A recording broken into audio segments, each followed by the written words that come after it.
ये जंगल में घूम रहे थे। वो फल मैं बड़ा हूँ, इसमें मेरा हक है। प्रभु, आप ही कुछ कीजिए।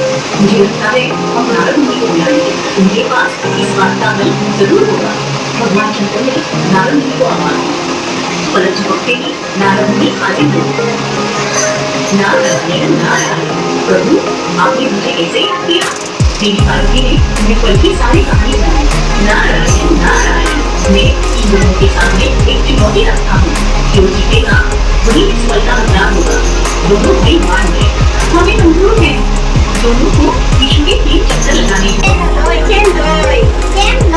मैंने नाट्य मारू એટલે શું કામ એ છે ને મારા પાપાએ મને તું સમજાવી બધી છે જેમાં આજુબાજુ બને છે ને એક ટકલા નાટ્ય નાખવાનું શું સમજાવીને મોકલી છે નાટ્ય મારવાનું હાલો હાલો મને તો મારો ડ્રાઈવ લગાડે હું તો જાઉં ફોન નથી બતાવ્યો ફોન નથી બતાવ્યો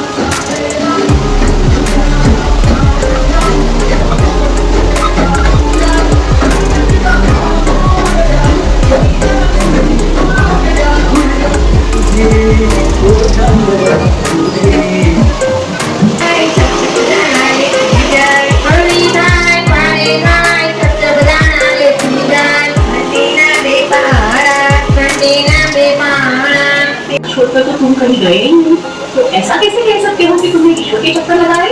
माता, विश्व के चक्कर लगाने के लिए मुझे कैलाश छोड़कर जाने की जरूरत ही नहीं थी।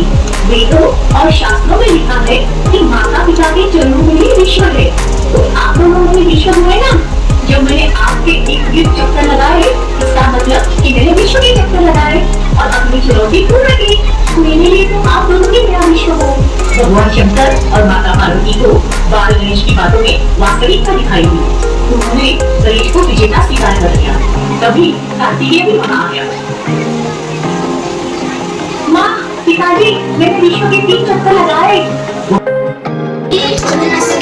बस में चली सीट ना मिली तो रोने लगी सीट ना मिली तो रोने लगी ड्राइवर ने बोला आजा मेरे पास ड्राइवर ने बोला आजा मेरे पास तितली बोली हट बदमाश तितली बोली हट बदमाश हट बदमाश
रोज ચોખા કપડા પહેરવા જોઈએ એઠા હાથે ક્યારે વસ્તુ અડવી જોઈએ નહીં ભોજન કરતી વખતે થાળીની બહાર ભોજન કરવા દેવો જોઈએ નહીં